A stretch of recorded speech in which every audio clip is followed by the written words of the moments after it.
वागर्थाविव सम्पृक्तौ वागर्थप्रतिपत्तये जगतः पितरौ वन्दे पार्वती परमेश्वरौ। श्रीमन्महागणाधिपतये नमः। भगवान शंकर के पावन इस दिव्य कथामृत का पान करते करते ऋषिगण आज अपने आप को धन्य महसूस कर रहे हैं। सूत जी ऋषिगणों को शिव महापुराण के पावन प्रसंगों का वर्णन कर रहे हैं, श्रवण करा रहे हैं। आज ऋषिगणों ने कहा, हे महापुरुष, आप पार्थिव प्रतिमा की पूजा का विधान बताइए, जिस पूजा के करने से समस्त अभीष्टों की प्राप्ति होती है, उस पूजा को बताइए। सूत जी बोले, हे महर्षियों, तुम लोगों ने बहुत ही उत्तम प्रश्न किया है। पार्थिव प्रतिमा का पूजन सदा संपूर्ण मनोकामनाओं को पूर्ण करने वाला है, दुख का तत्काल निवारण करने वाला है, यह मृत्यु का नाश करने वाला है, अकाल मृत्यु हरणम। इस प्रकार से देव प्रतिमाओं का, मिट्टी की बनी हुई प्रतिमाओं का पूजन करने से अभीष्ट फल प्राप्त होता है।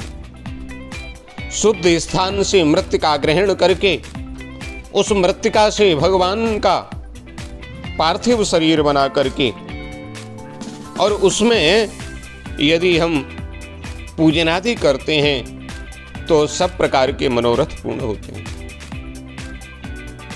षोडशोपचार पूजन करने से भगवान प्रसन्न होते हैं। भगवान का अभिषेक करने से आत्मशुद्धि होती है। भगवान को गंध अर्पण करने से पुण्य की प्राप्ति होती है। भगवान को नैवेद्य अर्पण करने से आयु बढ़ती है और तृप्ति होती है। धूप दीप आदि की कामना करने से धन की प्राप्ति होती है। दीपक को दिखाने से ज्ञान का उदय होता है और तांबूल आदि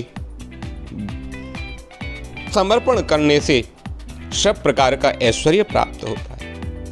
इसलिए स्नान आदि उपचारों को यत्न पूर्वक भगवान को समर्पण करें, नमस्कार करें, भगवान के चरणों में नमन करें और वंदन करें। पूजा तो पुण्य प्रदायी होती ही है। वेदों में पूजा शब्द का जो अर्थ है, पूजये पूजयते अनेन इति पूजा, यह पूजा शब्द की व्युत्पत्ति है। वह जिस कर्म से संपन्न होती है, फल की सिद्धि के लिए उसका नाम पूजा है। मनोवांछित वस्तु, अभीष्ट वस्तुएं, सकाम भाव वाले को अभीष्ट भोग की अपेक्षित वस्तुएं प्राप्त कराना ही है। प्रत्येक मास के कृष्ण पक्ष की चतुर्थी तिथि को यदि भगवान गणपति की पूजा की जाए तो वह समस्त पापों का नाश करने वाली होती है। महागणपति भगवान कृष्ण पक्ष की चतुर्थी तिथि को पूजन करने से समस्त प्रकार के भोग और ऐश्वर्य प्रदान करते हैं। शिव पुराण में बताया गया है कि चैत्र मास में चतुर्थी को की हुई पूजा 1 मास तक के लिए पूजन का फल प्रदान करती है।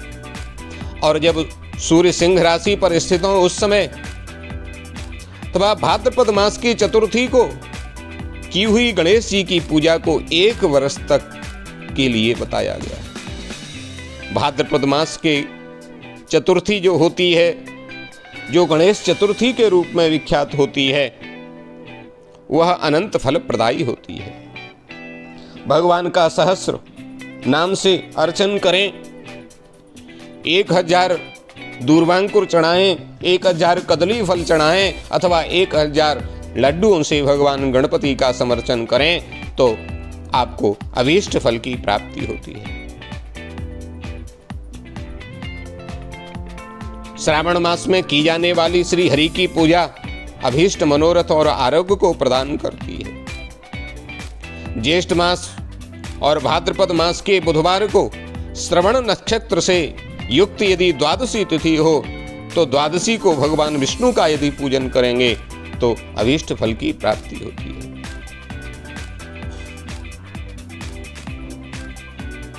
ऐश्वर्य की इच्छा रखने वाले व्यक्ति को करक की संक्रांति से युक्त श्रावण मास में नवमी तिथि को मृगशिरा नक्षत्र के योग में यदि भगवान का पार्थिव पूजन किया जाए तो वह समस्त कष्टों को दूर करने वाला होता है। ज्येष्ठ मास में चतुर्दशी को यदि महाआद्रा का योग हो अथवा मार्गशीर्ष मास में किसी भी तिथि को यदि आद्रा नक्षत्र हो तो उस अवसर पर विभिन्न वस्तुओं की बनी हुई मूर्ति के रूप में शिवजी को 16 उपचारों से यदि पूजित किया जाए तो सब प्रकार की कामनाएं पूर्ण होती हैं। कार्तिक मास में देवताओं का यजन पूजन समस्त भोगों को देने वाला होता है। यह व्याधियों को हरण करने वाला है और भूतों तथा ग्रहों का विनाश करने वाला है। कार्तिक मास के रविवार को भगवान सूर्य की पूजा करने से और कपास आदि का दान करने से मनुष्यों के कोढ़ आदि रोग तक भी शांत हो जाते हैं। शिवपुराण में बताया कि कृत्तिका नक्षत्र से युक्त सोमवार को किया गया भगवान शिव का पूजन मनुष्यों के महान दारिद्र्य को मिटाने वाला होता है और संपूर्ण संपत्तियों को देने वाला होता है। इसलिए कोई यदि दारिद्र्य का हरण करना चाहे, कोई यदि गरीबी को दूर करना चाहे तो ऐसी व्यक्ति को सोमवार को यदि कृत्तिका नक्षत्र युक्त सोमवार मिल जाए, उस दिन भगवान शंकर का पूजन यदि कर लिया जाए तो उसका दारिद्र्य हरण हो जाता है। कृत्तिका नक्षत्र से युक्त बुधवार को किया गया श्री विष्णु भगवान का पूजन मनुष्यों को उत्तम संतान की प्राप्ति कराने वाला होता है। कृत्तिका नक्षत्र से युक्त गुरुवार को यदि ब्रह्मा जी का पूजन मधु आदि से किया जाए तो समस्त प्रकार के वैभव को देने वाला होता है। कृत्तिका युक्त शुक्रवार को भगवान गणपति का पूजन किया जाए और गंधार्पित आदि उन्हें किए जाएं तो मानवों को सुख और भोग दोनों प्रदान करते हैं। मार्गशीर्ष मास में केवल अन्न का दान करने वाले मनुष्य को संपूर्ण अभीष्ट फलों की प्राप्ति होती है। मार्गशीर्ष मास में अन्न का दान करने वाले व्यक्ति के समस्त पाप नष्ट हो जाते हैं। वह अभीष्ट सिद्धि, आरोग्य आदि को प्राप्त करता है और निरंतर भगवान का स्मरण करते हुए अंत में मोक्ष को प्राप्त करता है।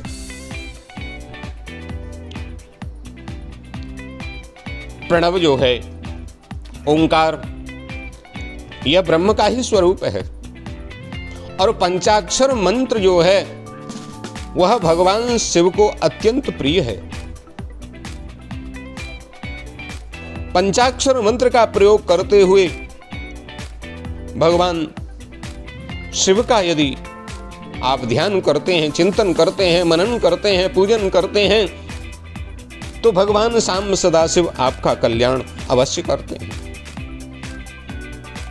भगवान शंकर तो अत्यंत सरल हैं। भगवान शंकर के बराबर कोई सरल नहीं है, इसलिए इनका नाम है भोले बाबा, भोलेनाथ। किंतु एक बात और बताएं आपको, इनका नाम भोले है और ये कभी कभी भाले भी बन जाते हैं। भोले बाबा अत्यंत सरल हैं, किंतु जब आवश्यकता पड़ती है अपने भक्त के लिए भगवान भाले का रूप धारण कर लेते हैं। बाणासुर का प्रसंग आपने श्रवण किया होगा।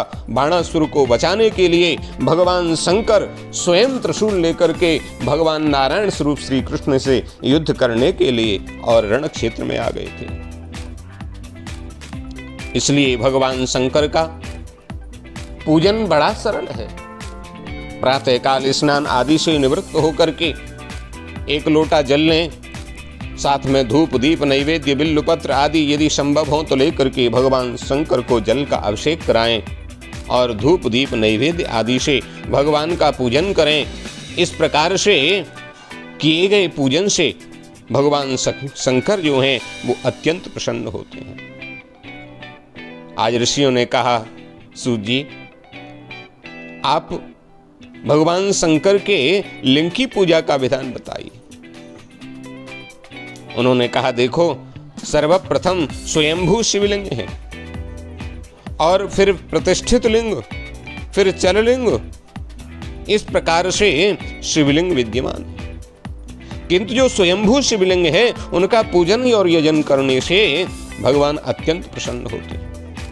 स्वयंभू जो शिवलिंग है वो जगह जगह प्राप्त होते हैं। भगवान शंकर स्वयंभू से और निकल करके दर्शन देते हैं। उनके आदि अंत का कुछ पता नहीं होता, वो स्वयंभू शिवलिंग होते हैं और स्वयंभू शिवलिंग पर किया गया जलाभिषेक, उन पर की गई पूजा विशेष कल्याण को प्रदान करने वाली होती है। बुद्धिमान मनुष्य को चाहिए कि वो स्वयंभू शिवलिंग का अभिषेक, पूजन और अर्चन करें। शिवोच्छिष्ट शिव भक्तों और शिष्यों के लिए ग्राह्य तथा भोज्य है, किंतु जहां चांडाल का भाग हो वहां उसको नहीं लेना चाहिए। सब चांडाल और पतित का स्पर्श ये ठीक नहीं। स्वयंभू शिवलिंग का प्रसाद ग्रहण किया जा सकता है, नर्मदेश्वर भगवान का प्रसाद ग्रहण किया जा सकता है, पारदेश्वर भगवान का प्रसाद ग्रहण किया जा सकता है और स्फटिक के यदि भगवान शंकर हैं तो उनका भी प्रसाद ग्रहण किया जा सकता है। पार्थिव शिवलिंग का निर्माण करके जीवन पर्यंत नित्य उसका जो पूजन करते हैं उनको शिवलोक की प्राप्ति होती है। वह असंख्य वर्षों तक भगवान शिव के सानिध्य में निवास करते हैं, इसमें संदेह नहीं है। पार्थिव शिवलिंग निर्माण के लिए शुद्ध भूमि का चयन करें, ओम हराय नमः ऐसा बोल करके शुद्ध मृत्तिका लावें और उस मृत्तिका का शोधन करें। दूध आदि के संयोग से शुद्ध भगवान पार्थिव का निर्माण करें और भगवान के पंचाक्षर मंत्र का प्रयोग करते रहें। ओम नमः शिवाय, ओम नमः शिवाय मुख से बोलते हुए और भगवान पार्थिव का निर्माण करें। भगवान पार्थिव के सुंदर निर्माण के बाद उनको घृत से सर्वप्रथम आलेपित करें और फिर भगवान का पूजन और अर्चन करें।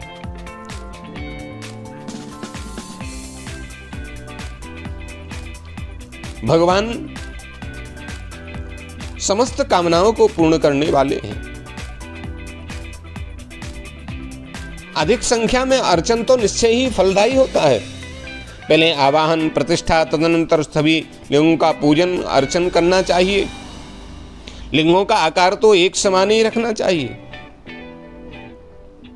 विद्या प्राप्ति की कामना से पुरुष भक्ति पूर्वक 1000 पार्थिव शिवलिंगों का पूजन करे तो निश्चय ही उसको फल की प्राप्ति होती है। मोक्ष की कामना वाला व्यक्ति 1 करोड़ भगवान पार्थिव के पूजन को करे तो भगवान का सायुज्य उसे प्राप्त होता है। कारागार से, जेल से मुक्ति के लिए 1500 भगवान पार्थिव का पूजन अर्चन करे। राजभय से मुक्ति के लिए 500 शिवलिंगों का पूजन बुद्धिमानों को बताया गया है। एक पार्थिव लिंग का नित्य पूजन पापों का नाश करने वाला और सब प्रकार की कामनाओं को पूर्ण करने वाला है। इसलिए व्यक्ति को पार्थिव पूजन करना चाहिए। बुद्धिमान मनुष्य 10,000 पार्थिव शिवलिंगों का अर्चन करके महान राजभय से मुक्त होकर निर्भय हो जाता है। पुत्रहीन पुरुष 55,000 शिवलिंगों का अर्चन करे। कन्या संतान की प्राप्ति 10,000 शिवलिंगों का अर्चन करने से होती है। जो मनुष्य पृथ्वी पर 1 करोड़ शिवलिंगों का अर्चन और पूजन करता है उसे पार्थिव पूजा करोड़ों यज्ञों का फल प्रदान करने वाली है। केवल शिवलिंग की पूजा हो जाने पर समग्र चराचर जगत की पूजा हो जाती है, क्योंकि सब में भगवान शंकर का ही निवास है। पंचाक्षर मंत्र का जप करके, शतरुद्री आदि का पाठ, नाना प्रकार की स्तुतियां करके और परिक्रमा नमस्कार करके शिवलिंग का बाद में विसर्जन कर देना चाहिए और भगवान शिव का ही उस दिन स्मरण और चिंतन करना चाहिए। ऐसा करने से आपके शरीर के जितने भी रोग हैं वह दूर होंगे, आपकी कामनाएं पूर्ण होंगी। सूत जी कहते हैं, ऋषियों, भगवान शिव के प्रसाद को भक्षण करने में कोई दोष नहीं है, किंतु जहां चांडाल का अधिकार हो वहां शिवलिंग के लिए समर्पित नैवेद्य का भक्षण मनुष्यों को नहीं करना चाहिए। बाणलिंग, लोहलिंग, सिद्धलिंग, स्वयंभूलिंग और अन्य समस्त प्रतिमाओं में चांडाल चंड का अधिकार नहीं होता है। जो विधि पूर्वक शिवलिंग का स्नान कराकर उस जल को भगवान शंकर को समर्पित करते हैं, उनके समस्त पाप जो हैं वो नष्ट होते हैं। जो पुरुष भक्ति पूर्वक बिल्व वृक्ष के नीचे 1000 शिव नाम का स्मरण करता है, उसको अनेक पुण्यों की प्राप्ति होती है। हे ऋषिगणों, इस प्रकार से मैंने सांगोपांग शिवलिंग के पूजन के विधान को आपसे कहा। एक बात और ध्यान रखनी चाहिए, शिव पुराण में बताया गया है कि भस्म और रुद्राक्ष धारण करके ही भगवान शिव का पूजन करना चाहिए। ऋषियों ने प्रश्न किया, भगवान आप उत्तम भस्म महात्म का विस्तार से वर्णन कीजिए। सूत जी कहते हैं, ऋषियों, समस्त लोगों के लिए हितकारक जो विषय है वो आपने पूछा है। भगवान शंकर का नामस्मरण करते हुए ओम नमः शिवाय का उच्चारण करने पर और जो भस्म धारण करते हैं उनके समस्त पाप नष्ट हो जाते हैं, क्योंकि कहा गया है, बिना भस्म त्रिपुंडेन बिना रुद्राक्ष मालया शिव पूजा न कर्तव्या करोतु विफला भवेत्। बिना भस्म के, त्रिपुंड के, बिना रुद्राक्ष की माला धारण किए हुए और भगवान शंकर की पूजा नहीं बताई गई है।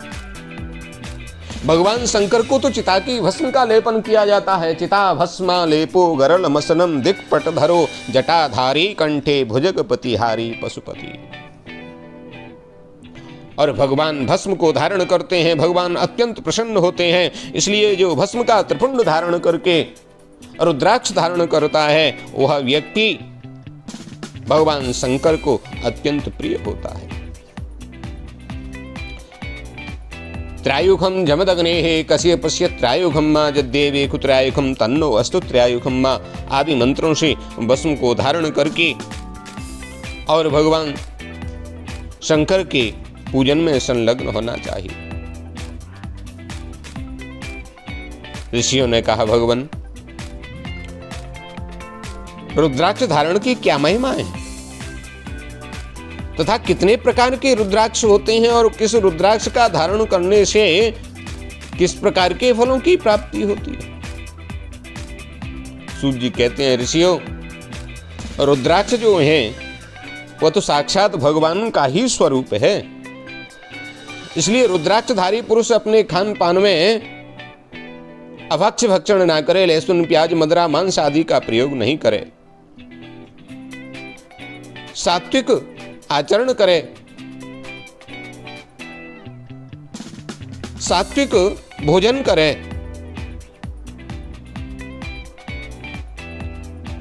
क्योंकि रुद्राक्ष तो भगवान शंकर के ही स्वरूप है। रुद्राक्ष का स्मरण कराते हुए स्वयं भगवान शंकर भगवती पार्वती को बताते हैं, हे पार्वती, रुद्राक्ष अनेक प्रकार के बताए गए हैं, मैं उनके भेदों का वर्णन करता हूं, तुम उत्तम भक्ति भाव से उनका श्रवण करो। एक मुख वाला रुद्राक्ष साक्षात शिव का स्वरूप है। वह भोग और मोक्ष को प्रदान करने वाला है। उसके दर्शन मात्र से ही ब्रह्म हत्या जो है वो नष्ट हो जाती है। एक वक्त्रः शिवः साक्षात भुक्ति मुक्ति फलप्रदः। जहाँ रुद्राक्ष की पूजा होती है वहाँ से लक्ष्मी कभी दूर नहीं जाती। उस स्थान के सारे उपद्रव जो है वो नष्ट हो जाते हैं। वहाँ रहने वाले लोगों की संपूर्ण कामनाएं पूर्ण होती हैं। एक मुखी रुद्राक्ष तो दुर्लभ है, भगवान का साक्षात स्वरूप है और वो जहाँ रहता है वहाँ सब प्रकार का ऐश्वर्य बना रहता है। हे देवी, 2 मुख वाला रुद्राक्ष देव देवेश्वर कहा गया है। वह संपूर्ण कामनाओं को और फलों को देने वाला है। गोहत्या जैसे पाप को नष्ट करने वाला। और त्रिवक्त्रो यो हि रुद्राक्ष साक्षात साधनदा सदा। 3 मुख वाला रुद्राक्ष साक्षात साधन का फल देने वाला है। उसके प्रभाव से सारी विद्याएं प्रतिष्ठित हो जाती हैं। चतुर्वक्त्रः स्वयं ब्रह्मा। 4 मुख वाला रुद्राक्ष साक्षात ब्रह्मा का स्वरूप है और ब्रह्म हत्या के पाप से मुक्ति देने वाला है। उसके दर्शन और स्पर्श मात्र से ही धर्म अर्थ काम मोक्ष की प्राप्ति होती है। पंचवक्त्रः स्वयं रुद्रः कालाग्निर्नामतः प्रभु। 5 मुख वाला रुद्राक्ष साक्षात कालाग्नि रूप रुद्र ही है। वह सब कुछ करने में समर्थ है, सबको मुक्ति देने वाला है, संपूर्ण मनोवांछित फलों को प्रदान करने वाला है। पापान्न भक्षण से उत्पन्न समस्त पापों को वह दूर करता है। षड्वक्त्रः कार्तिकेयस्तु धारणा दक्षिणे भुजे। 6 मुख वाला जो रुद्राक्ष है वो कार्तिकेय का स्वरूप है। यदि दाहिनी बाह में उसे धारण किया जाए तो धारण करने वाला मनुष्य ब्रह्म हत्या आदि पापों से मुक्त हो जाता है और इसमें बिल्कुल भी संदेह नहीं है। हे महेश्वरी, सप्तवक्त्रो महेशानी यनंगो नामतः परः। 7 मुख वाला रुद्राक्ष अनंग नाम से प्रसिद्ध है। हे देवेशी, उसको धारण करने से दरिद्र भी ऐश्वर्यशाली हो जाता है। 8 मुख वाला रुद्राक्ष अष्टमूर्ति भैरव है। उसको धारण करने से मनुष्य पूर्णायु को प्राप्त करता है। 9 मुख वाले रुद्राक्ष को भैरव तथा कपिल मुनि का प्रतीक माना गया है। 9 रूप धारण करने वाली महेश्वरी दुर्गा का भी स्वरूप उसे माना गया है। इसलिए इसके धारण से भगवती प्रसन्न होती हैं। 10 वक्त्रो महेशानी स्वयं देवो जनार्दन। हे महेश्वरी, 10 मुख वाला रुद्राक्ष तो साक्षात भगवान विष्णु का ही रूप है। इसलिए उसको धारण करने से मनुष्य की संपूर्ण कामनाएं पूर्ण होती हैं। भगवान विष्णु की कृपा बनती है। 11 मुखो यस्तु रुद्राक्ष परमेश्वरी। हे भगवती पार्वती, 11 मुख वाला जो रुद्राक्ष है वह रुद्र रूप है। उसको धारण करने से मनुष्य सर्वत्र विजय प्राप्त करता है। 12 मुख वाले रुद्राक्ष को केशव प्रदेश में धारण करें। उसको धारण करने से मानो मस्तक पर 12 आदित्य विराजमान हो जाते हैं। 13 मुख वाला रुद्राक्ष विश्व देवों का स्वरूप है। उसको धारण करके मनुष्य संपूर्ण अभीष्टों को प्राप्त करता है, सौभाग्य और मंगल लाभ प्राप्त करता है। 14 मुख वाला जो रुद्राक्ष है वह तो परम शिव स्वरूप है। उसे भक्ति पूर्वक मस्तक पर धारण करना चाहिए। इससे सभी प्रकार के पापों का नष्ट होता है। हे गिरिजा कुमारी, इस प्रकार के मुख के भेद से रुद्राक्ष जो हैं वो 14 भेद के बताए गए हैं। उनके क्रमशः बीज मंत्र हैं। उन बीज मंत्रों का प्रयोग करके और व्यक्ति को रुद्राक्ष धारण करना चाहिए। इस प्रकार से रुद्राक्ष की माला धारण करने वाले पुरुष को देखकर भूत प्रेत पिशाच डाकनी शाकनी आदि भी जो हैं वो दूर भाग जाते हैं। किसी प्रकार का अविचार इन पर प्रयोग नहीं करता। रुद्राक्ष मालाधारी पुरुष को देखकर भगवान शंकर कहते हैं, मैं भगवान विष्णु, देवी दुर्गा, गणेश, सूर्य आदि सभी प्रसन्न होते हैं। हे महेश्वरी, इस प्रकार से रुद्राक्ष की महिमा को जानकर धर्म की वृद्धि के लिए भक्त पूर्वक और बीज मंत्रों का प्रयोग करके रुद्राक्ष धारण करना चाहिए। भस्म और रुद्राक्ष को धारण करने वाले मनुष्य भगवान शिव को अत्यंत प्रिय हैं। उसको धारण करने के प्रभाव से ही भुक्ति और मुक्ति दोनों प्राप्त हो जाती हैं, इसमें संदेह नहीं है। भस्म और रुद्राक्ष धारण करने वाला मनुष्य शिव भक्त कहा जाता है। भस्म एवं रुद्राक्ष से युक्त होकर के जो मनुष्य ओम नमः शिवाय, इस पंचाक्षर मंत्र का जप करता है वह पूर्ण भक्ति भाव में लीन हो जाता है।